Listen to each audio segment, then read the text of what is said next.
And hello, it's another episode. This time we're Star Wars Episode 4 in New Hope, 6M5, The Destruction of Alderaan. Music by John Williams, orchestrated by Al Woodbury. It's short, it's sweet, it's only 30 bars long, but it's intense. We're starting off with an A-flat major chord in the low brass, trombones and tuba, just a single one at this point. And then we've got a really extraordinary bit of sort of block chordal harmonization. This case, I think it should be an F at the top on hearing it, rather than E flat. I've seen it written as an E flat, so instead of that, and because it's quite high, now what I've played there is the E flat, which is coming from the Celeste, combined with the F in the flutes. And the reason why I think it does that is because when it changes here, it definitely changes from a C minor to a B minor. So it's definitely not E flat at the beginning. It's I think an F. But there's also other things in play. We've got a high G wire here on the strings. We've then got low F sharp, and we've also got an A. So we've got a really extraordinary sort of cacophony of voices here. So we've got that sort of almost sort of like a melodic, it's not quite. It's a sort of really weird sort of hybrid with an extra sort of sharp 4 and also a sharp 7 as well. So it's a really extraordinary sort of mode, 8-note mode at this point, with all of those notes.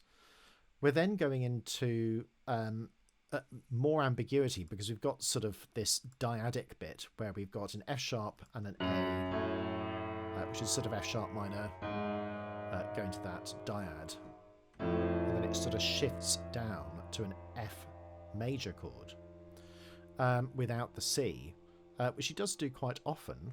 And then immediately it goes into B flat minor with a D flat in the bass.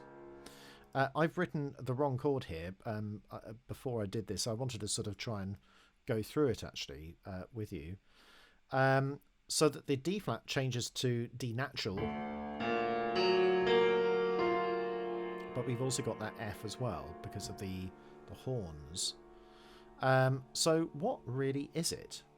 Well, we've definitely got D in the bass, so that's absolutely for sure. What I would also do is, let's have a think about, where's my pitch class set calculator? Here it is. So we've got that and that. So we've got a 419. So it's a sort of flat 6, B flat, flat 6. B flat, then a flat 6 over D, because of the G flat as well. So that's what I think it is. So another example of set 419, which you've seen so often, and we'll see it again as well. So that chord sort of maintains itself.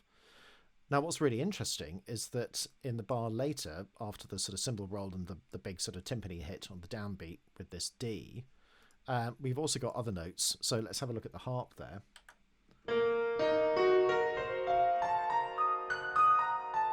Which is a really extraordinary,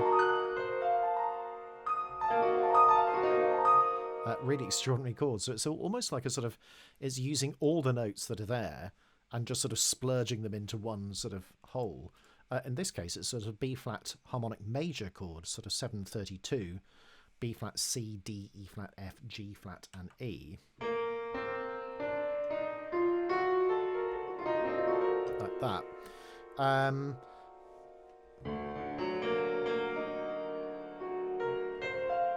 But it's really extraordinary how it sort of manifests itself.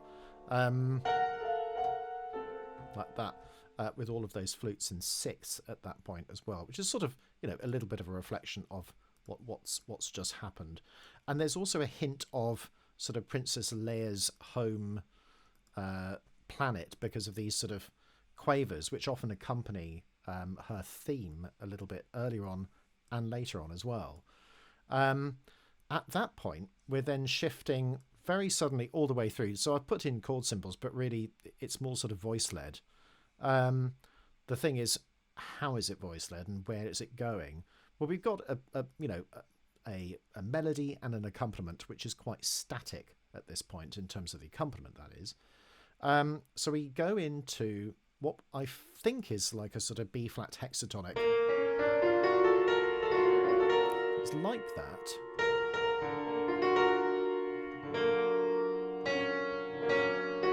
But then it changes.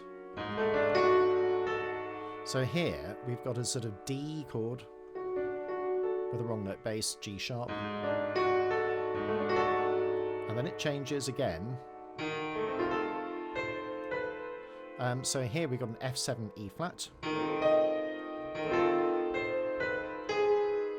with a sharp 9 and a sharp 11 as well. So lots of extensions. And then so here it's just sort of B minor, except it's not. So here we've got B minor with a major third, which is 417 alpha chord. So here it looks as though it's going to F sharp minor, which it kind of is. So all we've got is sort of upper neighbouring notes, just a semitone away. But interestingly, they still work with the C sharp. And actually, 418 is another common 4-note chord that Williams has.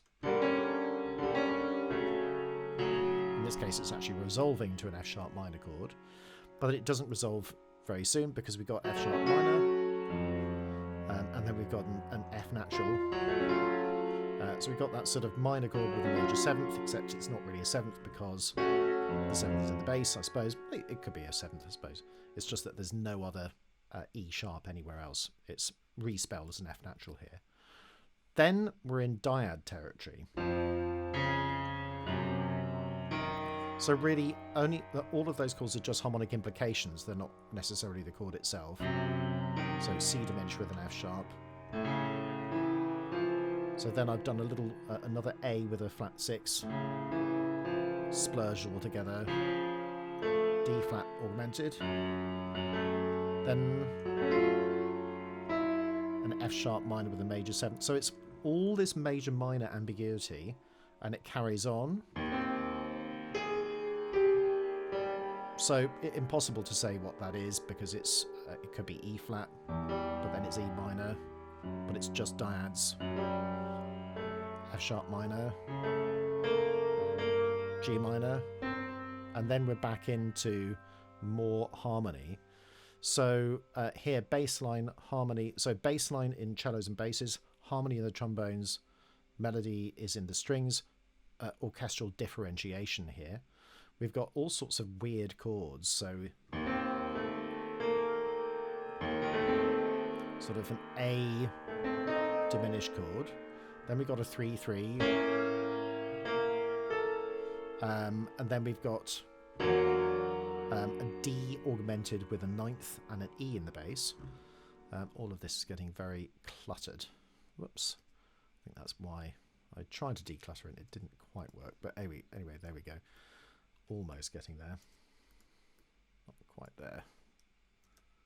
Trying to do that. Won't not turn red, but there we go. Never mind. So then an F half dim.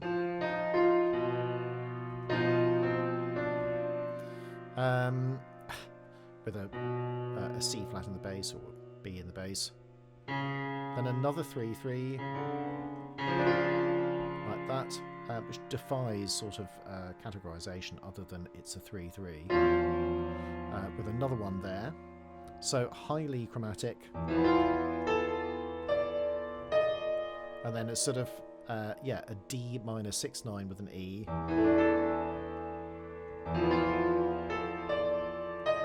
And then we're into octatonic territory. So, I mean, all of that is just extraordinary. Really, really complex. And it's not governed by an overriding scale type. It really is just all voice led. But then we've got a really extraordinary bit, which I suspected was octatonic for ages, and now it's confirmed. Doesn't sound it at that point, but as soon as I superimpose the octatonic scale,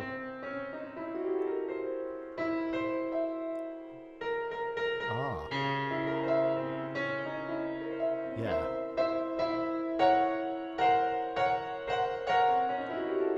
Yeah.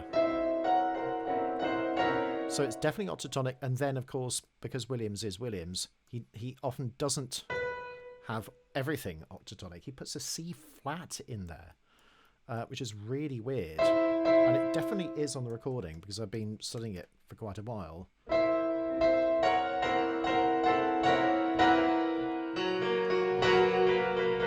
So we've got this really weird minor ninth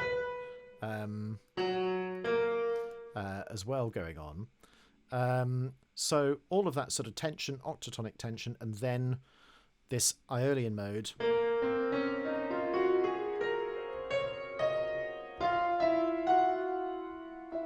which becomes B flat Hungarian minor right at the end, as the destruction is there with all of these echoes like that, all in B flat minor all the way to the end, which is a really sort of remote key if you think about it. You know, it's quite sort of perhaps an awkward key to play in. But yeah, I mean, the main sort of body of it is this sort of very melancholic section here in the strings.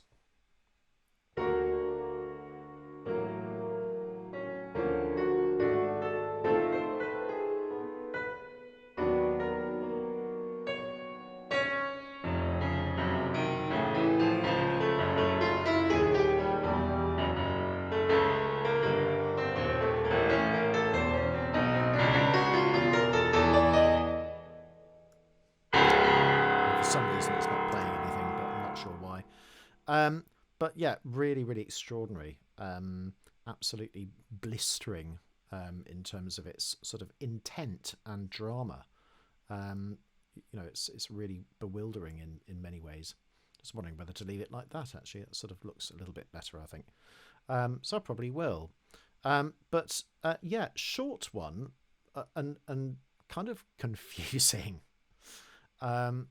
Partly because of this. You know, that sort of stuff is extremely difficult to analyze because often things in two parts suggest some method to it, and there doesn't appear to be any specific one. You know, it's quite free. That's just the bass line.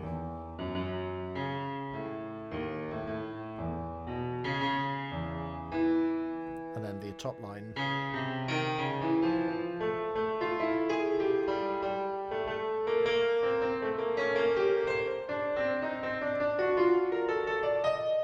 You know, and often, you know, it's a sort of figuration that he does tend to go with, where it's not necessarily defined harmonically, it's defined melodically. It doesn't need to be melodic in terms of, you know, all stepwise movement. And it often doesn't obey, you know, it doesn't obey all the sort of patterning that we would normally find, which is why it makes it sort of really, really interesting. So yes, all of those, I suppose, unfortunately by doing that, it's sort of messed up all of the the sort of arrows pointing to the octatonic scale, but never mind, that's just octatonic T0, which I will mention. Octatonic T0. So in other words, the octatonic scale starting on C, and then into B flat Hungarian minor. Yeah, short but sweet, but you know, a phenomenal cue yet again.